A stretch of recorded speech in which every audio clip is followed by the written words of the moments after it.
Hermano, la iglesia de Corintio, o más bien la ciudad de Corintio, era una ciudad muy compleja de ser evangelizada. Muy compleja, muy difícil. ¿Por qué? Porque era una ciudad multicultural. Y cuando hay multicultural, usted entiende, ¿no? Lea los subtítulos, usted ya entiende. Multicultural. No me sale. Amén.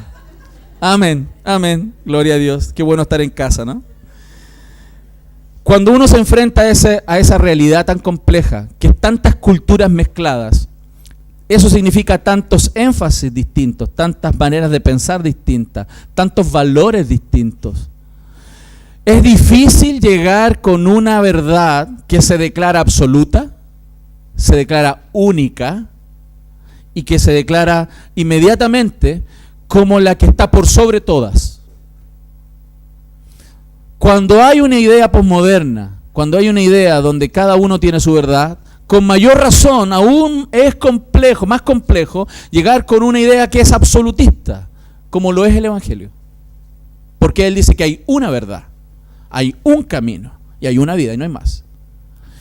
En ese contexto de una ciudad tan compleja, que además era una ciudad rica en cultura, rica en riquezas, rica en arte, rica en muchos sentidos. Era una ciudad donde competía con Atenas en cuanto a Juegos Olímpicos.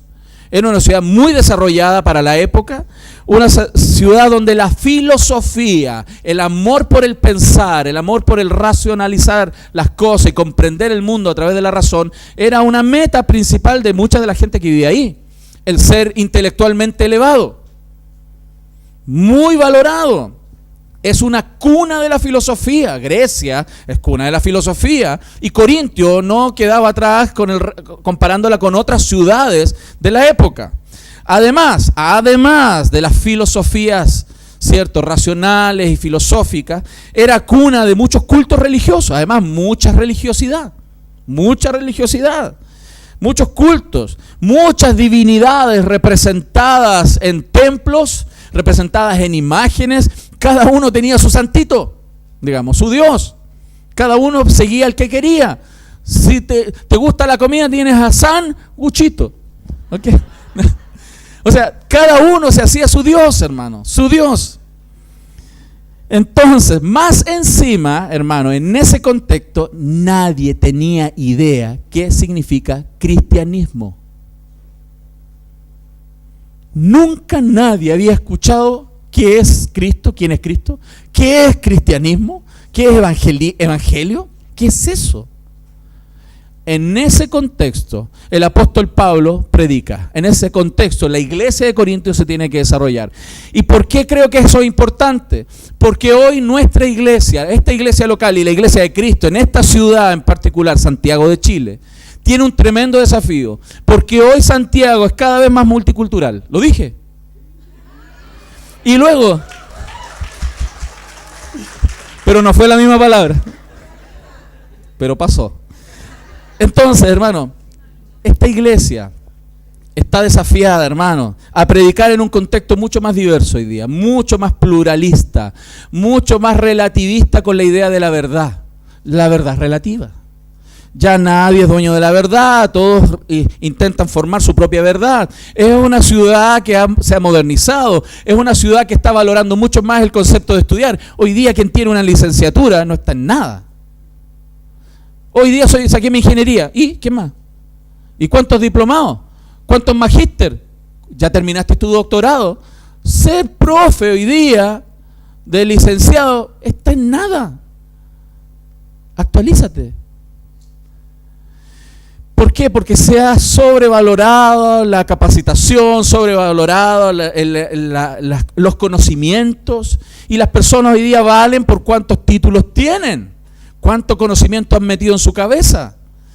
Ese valor. La filosofía, las ideas, cada grupo social, cada grupo cultural, cada pandilla, cada grupo que está desarrollándose en el arte, en la cultura, tiene sus propias ideas. Cada partido político tiene sus ideas, cada colegio tiene sus ideas, cada persona tiene una idea, hermano. Cada mente es un mundo. es la frase. Entonces, más encima, cada uno está desarrollando su propia espiritualidad. Algunos desde la posición atea, otros desde la posición hinduista, otros desde la posición islamista, otros desde la posición cristiana tradicional católica, otros desde el cristianismo, otros y así un sinnúmero de cosas.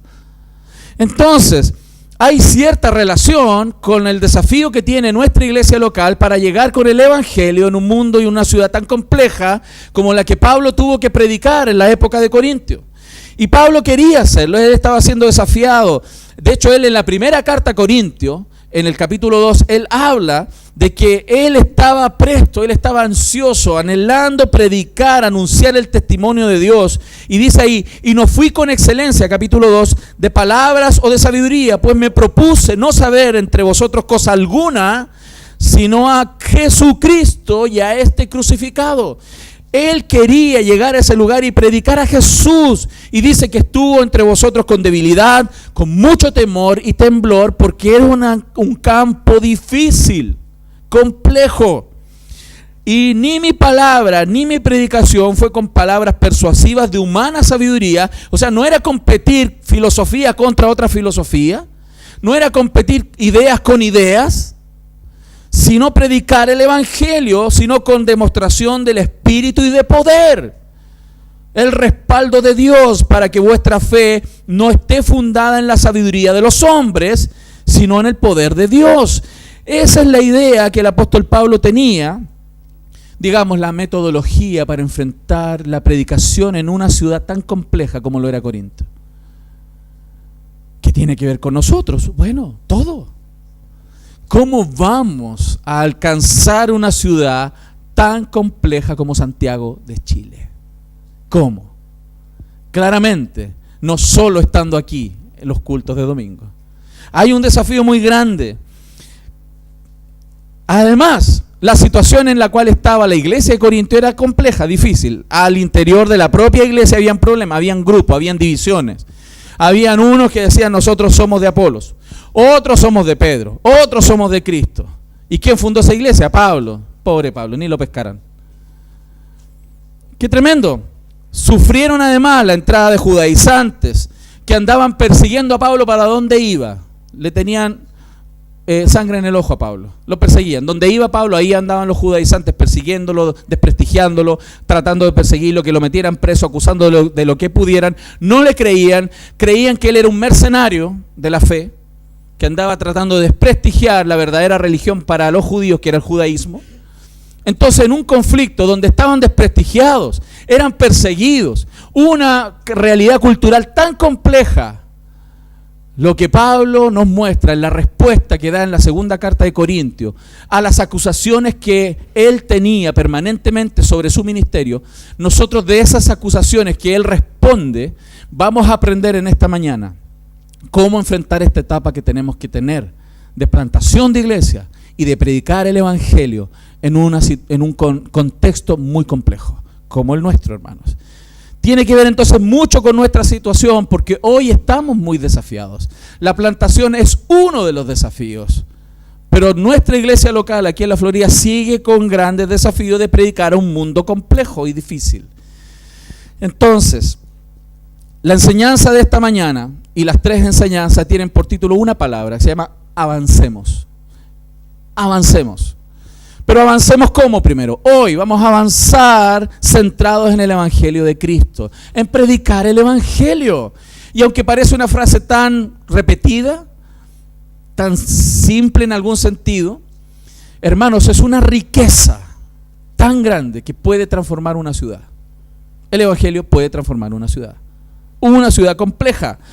Un gran evangelio, hermanos, un gran evangelio. Lo primero que va a producir, antes de llegar a una ciudad, un gran evangelio va a producir un gran liderazgo.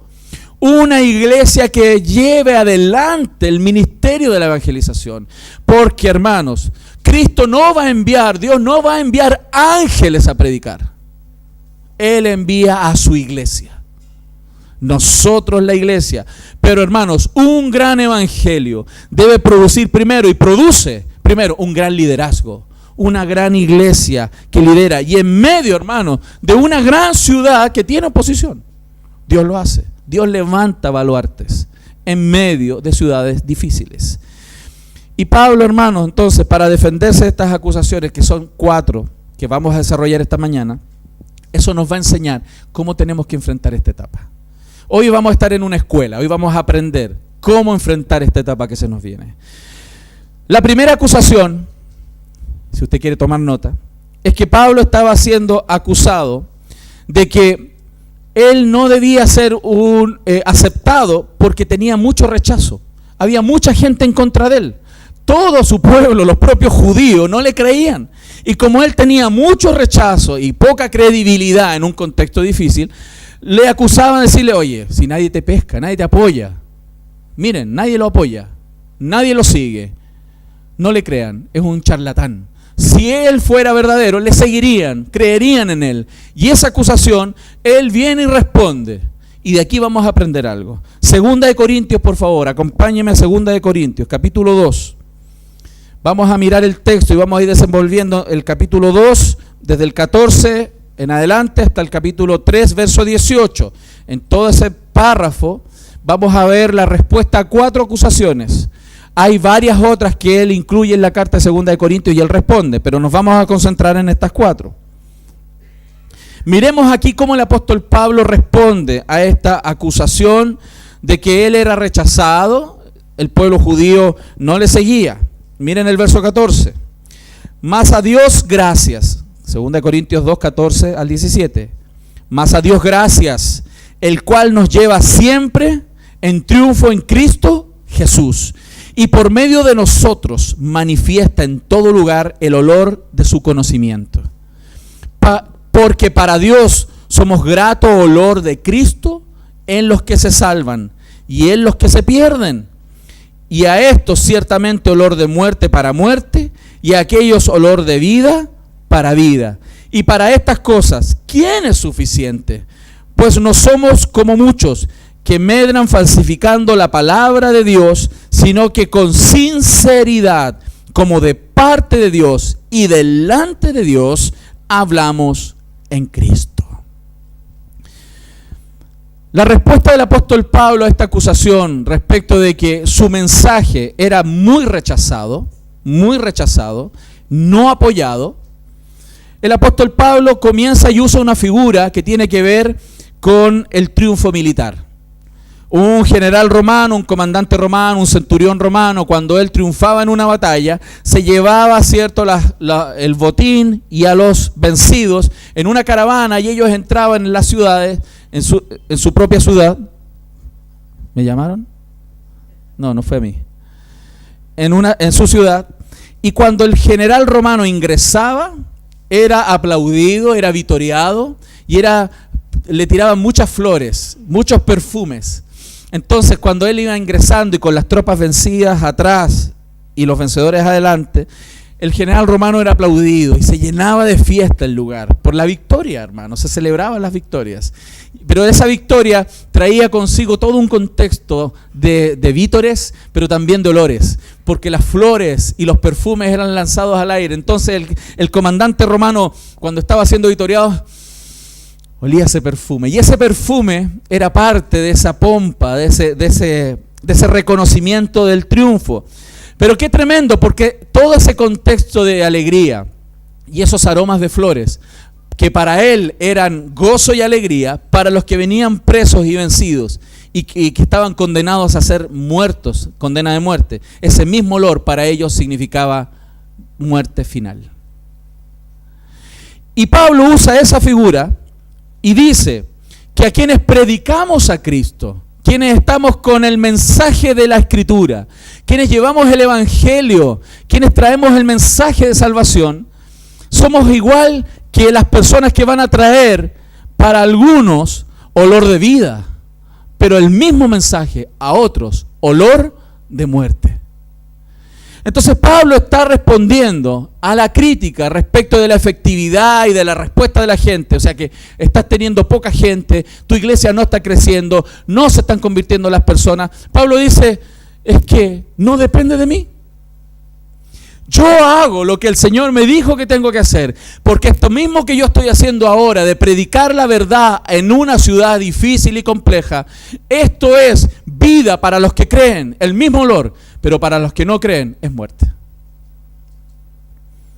Este mismo evangelio va a traer olor grato para los que se salvan, y este mismo evangelio trae olor de muerte para los que se pierden. Y por eso Pablo servía como ministro del evangelio, preocupándose mucho más de predicar fielmente el evangelio que de los números. El error más grande que una iglesia puede cometer es preocuparse de los números. ¿Estamos creciendo o no estamos creciendo? Hermanos, si eso no depende de nosotros, depende de Dios. Si hoy día estamos aquí con mayor número de personas al interior de este templo y ha sido significativamente incrementado a finales del año pasado y todo este año, incrementando y siempre llegando nuevas personas, eso, hermano, no tiene que ver con la gracia del predicador, no tiene que ver con el lugar físico, no tiene que ver con si echamos desodorante o no echamos desodorante en el lugar, tiene que ver con que Dios está hablando a las personas. El mismo mensaje que predico yo, lo predican en todas partes. ¿Se fija? El evangelio de Jesucristo. Entonces, Pablo servía como ministro del evangelio. El verso 16 dice: a estos, ciertamente, olor de muerte para muerte. El mismo evangelio, y aquellos olor de vida para vida. Y para estas cosas, ¿quién es suficiente? Entonces, este conocimiento de Dios causa la muerte para algunos. Es muerte para aquellos que se pierden. Y el propósito del evangelio, entonces, la predicación del evangelio tiene un doble propósito. La predicación del evangelio tiene el propósito, hermanos, de traer a vida a los que caminan hacia la vida y condenar en la muerte a los que rechazan el evangelio. Pablo dice entonces que él no es el que salva. La iglesia no es la que salva. Cristo es el que salva. Nosotros tenemos que predicar a Cristo y a Cristo crucificado. La obra de Cristo en la cruz. Entonces, esto cambia mucho entonces el trabajo pastoral, el énfasis del trabajo pastoral, cuál es el ministerio de los pastores y cuál es el ministerio, por supuesto, de la iglesia. ¿Cómo la iglesia debe enfrentar esto? Entonces, las iglesias no tienen metas numéricas. ¿Cuál debiera ser nuestra meta? Predicar fielmente el evangelio. Predicar la verdad, todo el consejo de Dios, porque ese es el olor de Dios. Ese es el olor de Dios. Para unos ese olor va a ser para vida y gloria a Dios por eso.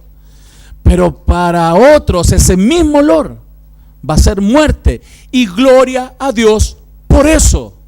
Porque es justo que se condenen en el infierno los que no creen. Es justo, no es injusto. Dios es justo. Dios no va a mandar a nadie al infierno de manera injusta, porque Él es justo. Entonces, hermanos, qué tremendo, porque nuestras metas entonces no están llenas de cifras, no están llenas de números de personas, no están llenas de metas económicas. El que pocas personas lleguen, si nosotros somos fieles en la predicación del evangelio, no tiene que ver entonces con que predicamos bien o predicamos mal. Tiene que ver con lo que Dios va a hacer en esa propia cultura, en ese propio barrio, en esa propia familia a la cual el evangelio llega. Verso 17, pues no somos como muchos, que medran falsificando la palabra de Dios. Las iglesias que se centran en los números, ¿qué hacen? Adaptan el mensaje para atraer a la gente. Ven a Cristo porque el Señor te va a resolver todos tus problemas. Ven, siembra 10 y llévate 100. Ven porque el Señor va a cumplir tus sueños. Ven, ofertones y ofertones y ofertones. 2 por 1. Ven tú y tu esposa va a ser salva. Cree tú y toda tu casa. Ofertones. Nosotros, hermanos, ¿qué tenemos que hacer en esta etapa de desafío?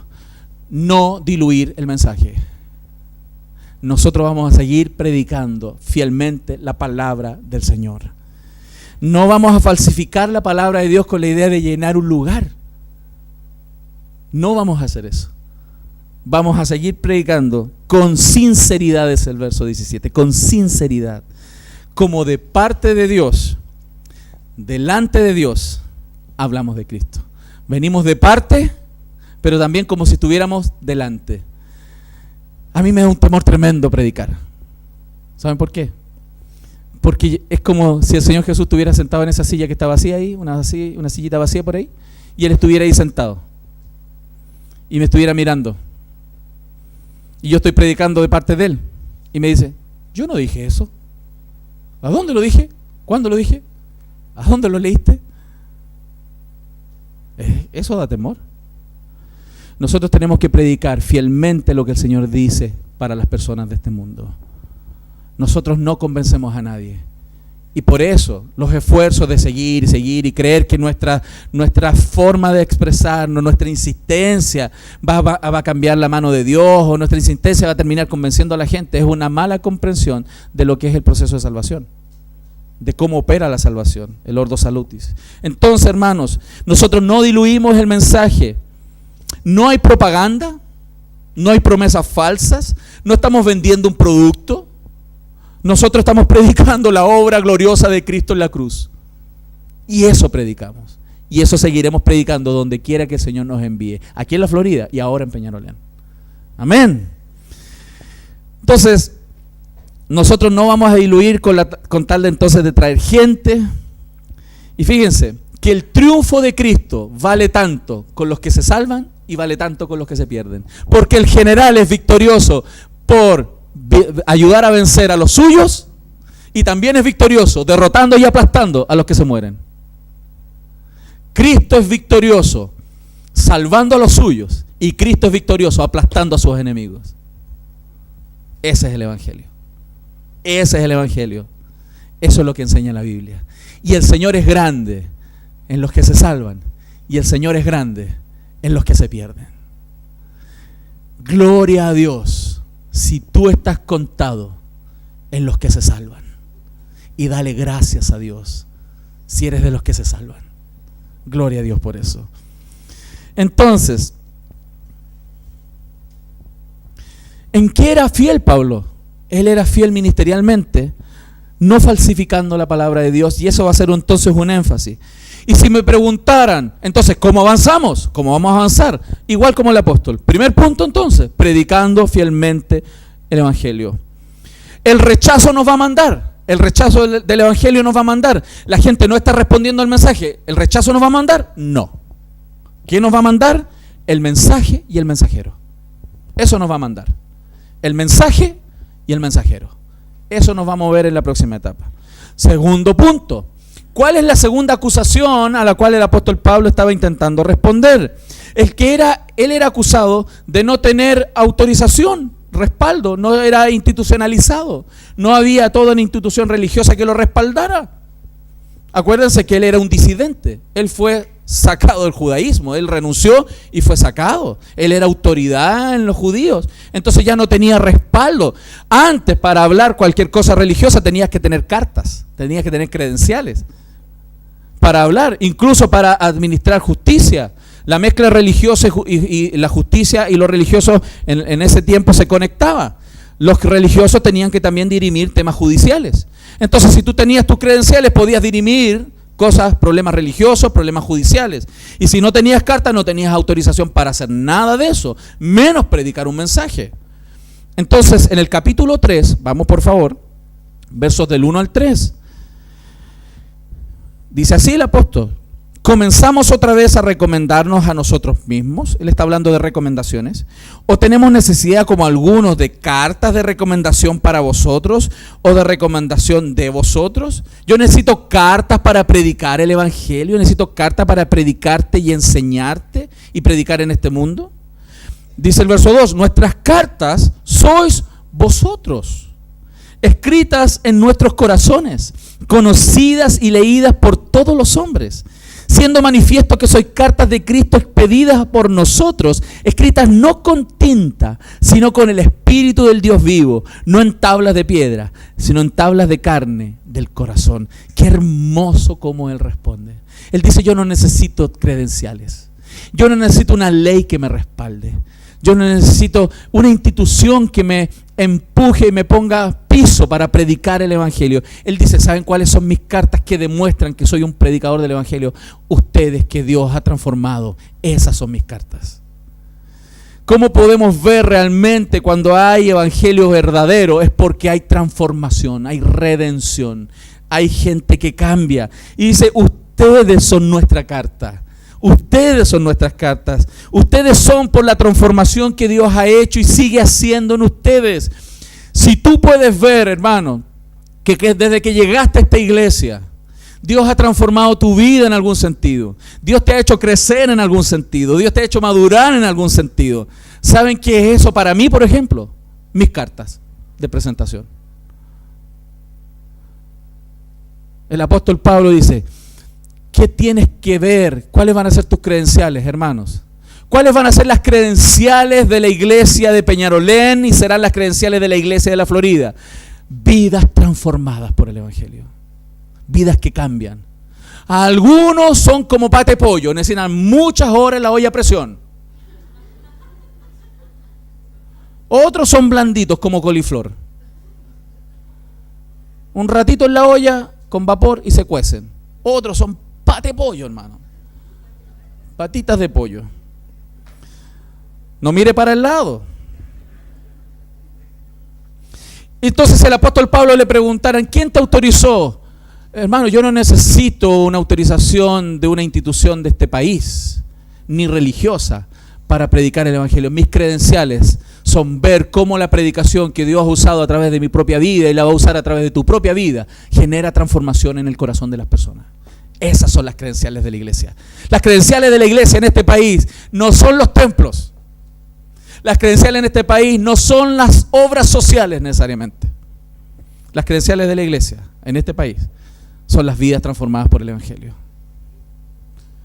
Vidas transformadas, matrimonios restaurados, personas redimidas. Esa es la credencial que nosotros tenemos que mostrar en este mundo.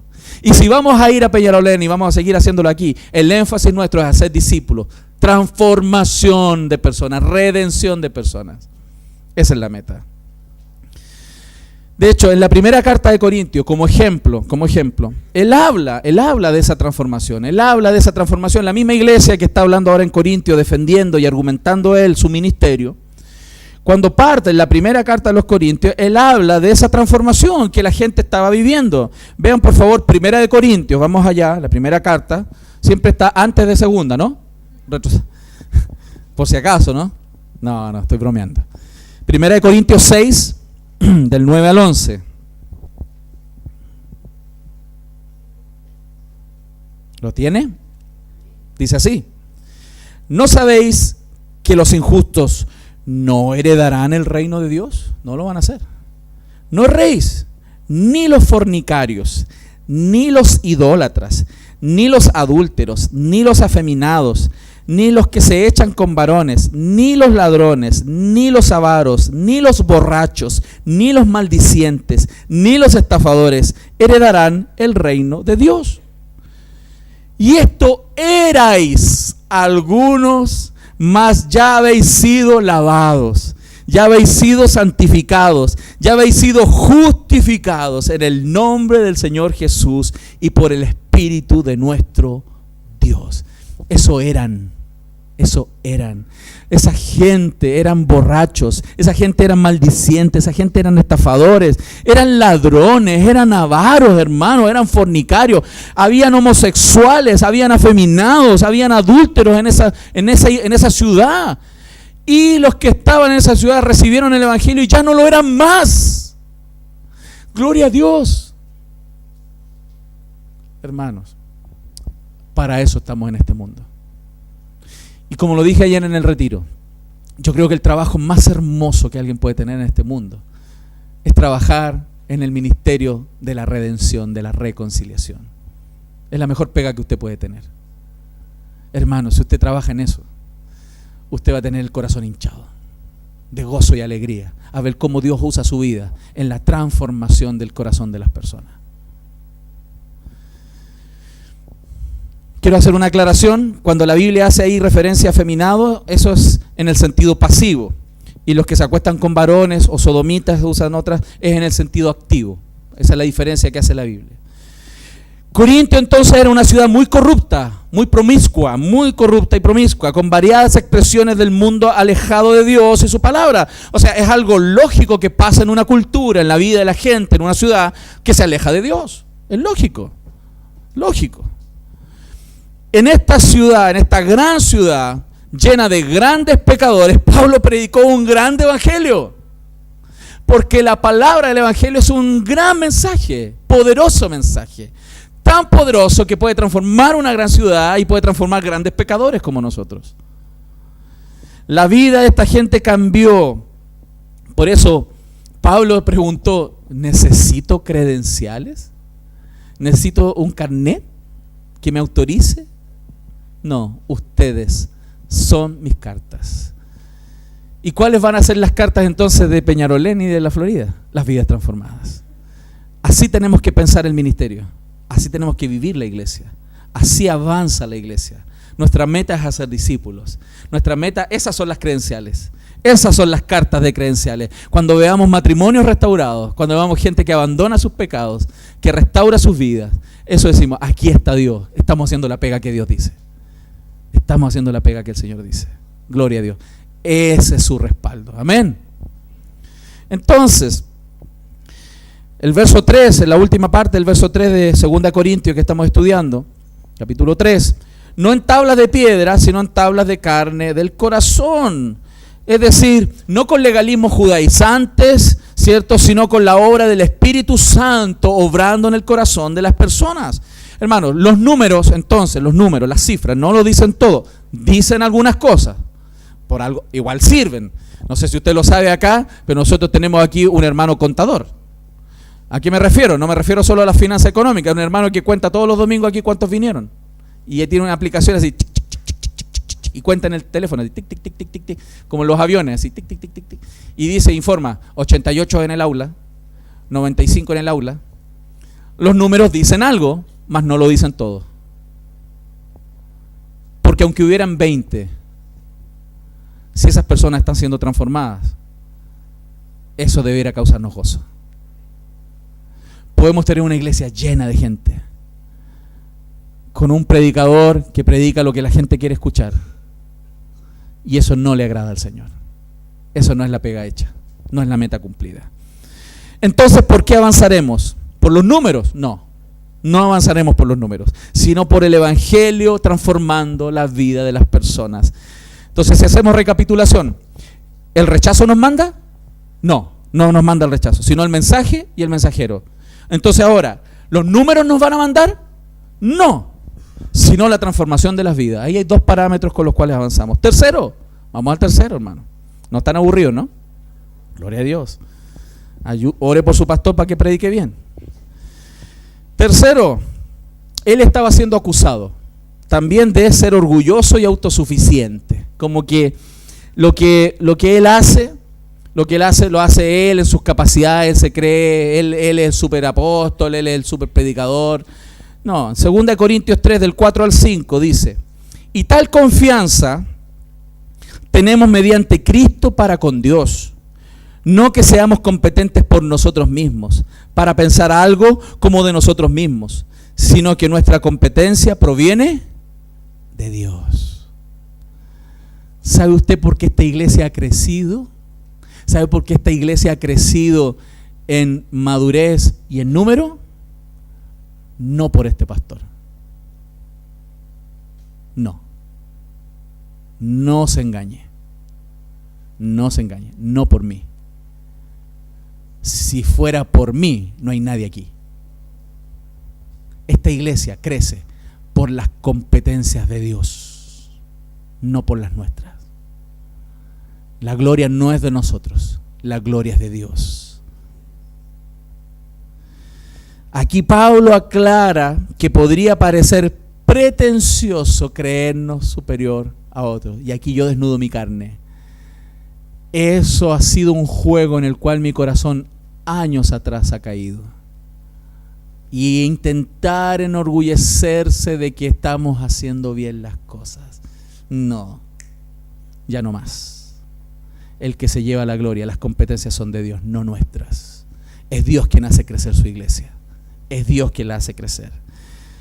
Y por eso, hermanos, Él aclara que la capacidad con la cual nos va a permitir avanzar en esta etapa, que nos va a permitir avanzar en esta nueva etapa, a diferencia de años atrás, es que es por medio de Cristo y por el Espíritu Santo, por las capacidades que Dios da, es que vamos a avanzar. Como la palabra de Dios que dice por medio del profeta Zacarías 4:6. Entonces respondió y me habló diciendo: esta es la palabra de Jehová a Zorobabel, una promesa, dice el Señor, no con ejército, no con fuerza, sino con mi espíritu, ha dicho Jehová de los ejércitos. No es con fuerza, no es con espada, no son los métodos, no son las herramientas. Aunque usamos métodos, usamos algunas herramientas, pero nuestras herramientas no son la solución. Es Dios que lo hace todo. Entonces, si vamos a avanzar, comprendamos, hermanos, que el liderazgo, a diferencia del liderazgo humano, no se centra en las capacidades de las personas. El liderazgo bíblico no se centra en el hombre, se centra en Dios. Un poderoso evangelio es la batalla de lucha. No son los poderosos predicadores, sino el poderoso evangelio, el poderoso mensaje, no las personas. Y este mensaje, este evangelio es tan poderoso, hermano, que el texto dice que nos lleva de triunfo en triunfo. Fíjense, de triunfo en triunfo. Es una realidad innegable que nadie lo va a desconocer, porque nadie va a negar cuando una vida es transformada, un matrimonio es renovado. ¿Cómo rayos pasó esa cuestión? Si estos tipos se agarraban de las mechas, se odiaban, ¿cómo ahora se aman, hermano? Eso no lo hizo un viaje al Caribe. No lo hizo que él le hablara más. No lo hicieron las rosas ni los chocolates. No lo hizo que ahora ella usa baby doll y dejó de usar ese pijama mata pasiones.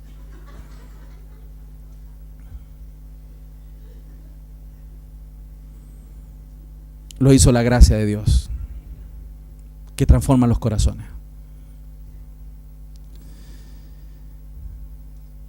Entonces, si vamos a avanzar, si vamos a ver cambios, nos vamos a centrar en predicar firme el evangelio. No nos vamos a concentrar en los números, sino en la transformación. Y tercero, nunca pensar de que somos nosotros los buenos para hacer esto, sino que es Dios el que lo hace. Entonces, si les pregunto de nuevo, ¿el rechazo nos manda? No, sino que el mensaje y el mensajero. Hermano, ¿los números nos mandan? No, ¿qué nos manda? La transformación de vidas. Tercero, ¿son nuestras capacidades las que nos dan éxito? No, sino las capacidades de Dios. Y vamos al cuarto. ¿Cuál fue la cuarta acusación? Es que se le acusaba de que era poco riguroso en el cumplimiento de las leyes, las normas, las reglas, que en el contexto judaizante significaban salvación. El cumplir la ley te mandaba al cielo. El ser riguroso, el cumplir, era ponerte en una posición de mejor posición delante del Señor. Como que el cumplir ciertas leyes, ciertos dogmas, ciertos rituales, ciertas doctrinas, te iba a poner frente a Dios como merecedor de salvación. Y a él se le acusaba de que era muy laico en algunos sentidos. Erróneamente acusado. Y él hace entonces y expande este argumento muy ampliamente, pero comienza en el verso 6. Dice, hablando de este evangelio, el cual asimismo nos hizo ministros competentes de un nuevo pacto, no de letra, sino del espíritu, porque la letra mata, mas el espíritu vivifica. Aquí la Biblia está diciendo que el espíritu es mayor que la letra. Habla de que hay un nuevo pacto en Cristo que es mayor que el pacto antiguo, que tenía sombras, que no mostraba realmente con la nitidez clara de lo que significaba el Evangelio.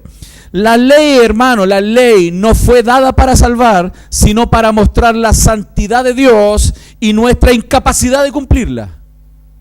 La ley nunca fue dada para salvación.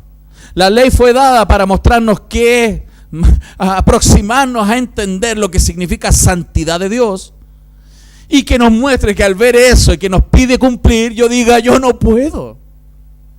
Yo necesito a alguien que lo haga por mí. Necesito un Salvador. Para eso no fue dada la ley. La ley no salva en el Antiguo Testamento, sino que los salvos del Antiguo Testamento, hermanos, fueron por la fe, por creer en la promesa que vendría. Cristo no había sido revelado, Cristo había sido prometido. Ya en Génesis 3:15, en el protoevangelio, se prometió que de la simiente de la mujer vendría aquel que le pisaría la cabeza a Satanás. La promesa, y la gente vivía confiando que algún día vendría aquel que los libertaría de la esclavitud del pecado. Los del Antiguo Testamento eran salvos por la fe, no por las obras. Y en el Nuevo Testamento, ¿cómo somos salvos? Por la fe. ¿En qué? En una promesa, pero la que cumplió Dios. Cristo ya vino. Los del Antiguo Testamento creían en el que vendría. Los del Nuevo Testamento creemos en el que vino. Entonces, la salvación es por el Espíritu que vivifica. Aquel Espíritu que viene al corazón del hombre y nos permite creer, arrepentirnos, hermanos. Entonces aquí no está haciendo una analogía entre ese tema de la letra y el Espíritu. ¿No han escuchado por ahí esos hermanos que, hermano, no estudie mucha teología porque la letra mata? La letra mata, hermano, la teología divide. No estudie tanto, hermano, se va a enfriar. Ore. ¿Han escuchado eso? Hermano, Pablo no está hablando de eso. Aquí la letra no tiene que ver con estudiar teología. La letra tiene que ver con las leyes del Antiguo Testamento. Que la gente creía que eso era salvación. Hermano, cristianismo es estudiar teología y orar mucho. Estudiar mucho la palabra y orar mucho. Nunca es una contraposición entre ambas cosas. Se complementan. Lo que aquí está diciendo, hermanos, que la letra mata, se refiere a que si tú confías en lo que la letra dice en el Antiguo Testamento para salvación, te freíste, te vas a morir. Porque las obras no salvan. Cumplir la ley no salva. La fe salva. ¿Se entiende, mi hermano? Y Pablo estaba siendo acusado de que no estaban cumpliendo del todo la ley. A Jesús lo acusaron de incumplidor de la ley. ¿Cómo tus discípulos no se lavan las manos para comer? ¿Cómo tus discípulos hacen obras el día sábado, el Shabbat? ¿Se fijan? Entonces, enfrentaron a Pablo, lo perseguían porque eran legalistas, eran judaizantes, y ahí es donde Pablo dice, la letra mata. Si tú confías en que tú haciendo lo que el Antiguo Testamento dice, te vas a salvar haciendo cosas, estás mal. Tú te salvas creyendo en que hay alguien que viene a cumplir y vino a cumplir eso, por ti, por amor. Entonces, hermanos, el verso 7 en adelante, y cerramos porque esta es una ampliación de todo el cuarto punto, una ampliación del cuarto argumento de su defensa, que él no viene aquí a decir, no cumplan la ley, cúmplanla de manera correcta, crean en Jesús, amen a Jesús, crean en el Evangelio y empeñense en cumplir lo que el Señor pide, por amor. Eso es lo que Pablo estaba tratando de decirle, y eso es lo que vamos a hacer. Vamos a enseñarle a la gente que las leyes, el obrar correctamente no te genera más beneficios de Dios. El favor de Dios sobre tu vida no viene por cumplir la ley. El favor de Dios viene simplemente porque Él te amó desde antes de que tú nacieras. Él te amó y te amó, incansablemente te sigue amando, a pesar de cómo somos. Verso 7. Y si el ministerio de muerte grabado con letras de piedra fue con gloria, tanto que los hijos de Israel no pudieron fijar la vista en el rostro de Moisés a causa de la gloria de su rostro, la cual había de perecer, ¿cómo no será más bien con gloria el ministerio del Espíritu? Hermano, si en la época de Moisés fue espectacular espectacular lo que pasaba. Se abría el mar, caía fuego del cielo, Moisés fue a buscar las tablas, fue a buscar, es como si hoy día fuiste a ver el mail que te llegó y salís con el rostro resplandeciente. ¿Te imaginas? Con un pantallazo así. Te habló Dios y sale así prendido. Él salió prendido, hermano. Y no por brillantinas, era la gloria de Dios en su vida. Dice aquí, si eso fue espectacular, más espectacular es lo que hace Dios por medio de su Espíritu Santo en la vida de la gente. Porque dice, si el ministerio de condenación fue con gloria, porque ese ministerio condenaba, la ley condenaba a la gente, la condenaba, no pueden cumplirla. Dice, porque si el ministerio de condenación fue con gloria, mucho más abundará en gloria el ministerio de la justificación. Porque aún lo que fue glorioso no es glorioso en este respecto, en comparación con la gloria más eminente. Porque si lo que parece tuvo gloria, mucho más glorioso será lo que permanece. Así que teniendo tal esperanza, usamos de mucha franqueza. Y no como Moisés, que ponía un velo sobre su rostro para que los hijos de Israel no fijaran la vista en el fin de aquello que había de ser abolido. Pero el entendimiento de ellos se embotó, porque hasta el día de hoy, cuando leen el antiguo pacto, le pasa a los judíos todavía, les queda el mismo velo no descubierto, no cachan, no ven, no se dan cuenta, no lo ven, se lo explica y no entienden. El mismo velo, el cual por Cristo es quitado. ¿Quién quita el velo? ¿Quién quita el velo? Cristo. Cristo quita el velo para que puedan ver. Si Cristo no quita el velo, no ven. Y aún hasta el día de hoy, cuando se lee a Moisés, el velo está puesto sobre el corazón de ellos. Lamentablemente, hermanos, muchos viven supuestas vidas religiosas que alcanzan supuestamente salvación, sin que se puedan dar cuenta que tienen un velo puesto en su corazón. Verso 16. Pero cuando se conviertan al Señor, el velo quitará. Hermano, ¿qué es primero? ¿Conversión o el velo quitado? Cuando se conviertan, el velo cae. Eso habla del ordo salutis. Dios regenera, Dios abre los ojos, luego cae el velo, no al revés. El velo es quitado y luego se convierten, hermanos. Verso 17, porque el Señor es el Espíritu, y donde está el Espíritu del Señor, ahí hay libertad, hermanos. Hermano, entonces orando, buscando depender de Dios en esta plantación, tenemos que orar y rogar para que el Señor abra el corazón de las personas donde vamos a predicar. Porque cuando prediquemos, si Él ha regenerado esos corazones, si Él ha regenerado, si como dice ahí, si Él ha convertido sus corazones, cuando tú les prediques el mensaje, ¿qué va a pasar? El velo cae. ¿Y entienden? ¿Y entienden? Verso 18, por tanto, nosotros todos mirando a cara descubierta, como en un espejo, la gloria del Señor, nosotros también, hermanos, somos transformados de gloria en gloria, en la misma imagen, como por el Espíritu del Señor. ¿Qué conclusiones tenemos hoy día? Hermanos, no nos desanimamos por los números, no nos desanimamos. Hace 2 años atrás había un desaliento aquí, porque había bajado el número. ¿Y qué notaba uno? Se fueron, somos menos. Hermano, no nos desanimamos por los números. Nosotros seguimos predicando fielmente el Evangelio. El número lo agrega Dios. ¿Qué más aprendemos? Que veremos vidas transformadas, y ese debiera ser el mayor motivo de alegría para esta iglesia. El mayor motivo. ¿Qué más aprendemos? A depender de Dios para el ministerio, no de nuestros dones. No de nuestros dones. ¿Qué más aprendemos? Que no es el legalismo moralista el que edifica la iglesia, sino el Evangelio de Dios que transforma. Y concluyo entonces que un gran Evangelio de nuestro gran Dios traerá gran transformación a esta gran ciudad donde vivimos. ¿Cuántos dicen amén? Amén. Con eso en mente, hermanos, en este primer sermón de Avancemos, vamos a pensar y a orar por lo que se viene para los que van a la Florida, pero también orar para los que están aquí, porque aquí también hay desafíos, bastantes, hermanos, bastantes.